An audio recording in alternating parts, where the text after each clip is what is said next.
Justice Umar Ata ने chief justice बनकर bench तश्कील पर मशावरत की रवायत तर्क कर दी। जस्टिस ईसा मिलिट्री कोर्ट्स में सिविलियन ट्रायल के खिलाफ दरखास्तों की समाअत के दौरान जस्टिस काजी फाइज ईसा ने गुज़िश्ता रोज़ की समाअत पर जुडिशल नोट तहरीर कर दिया। नोट के मुताबिक सुप्रीम कोर्ट में बेंच तश्कील पर सीनियर जजेस से मशावरत की जाती है। जब से उमर अता बिंदयाल चीफ जस्टिस बने, इस रवायत को तर्क कर दिया है। चीफ जस्टिस उमर अता बिंदयाल ने अपने दौर में एक मरतबा भी फुल कोर्ट मीटिंग नहीं बुलाई।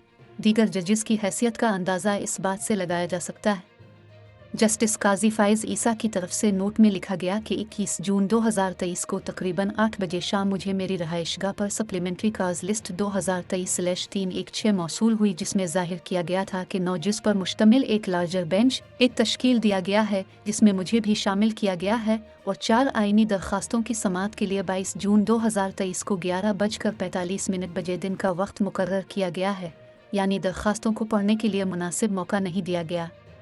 ये ने कि मेरे और सीनियर जज जस्टिस सरदार तारिक मसूद के साथ मुशावरत के बगैर बनाया गया है।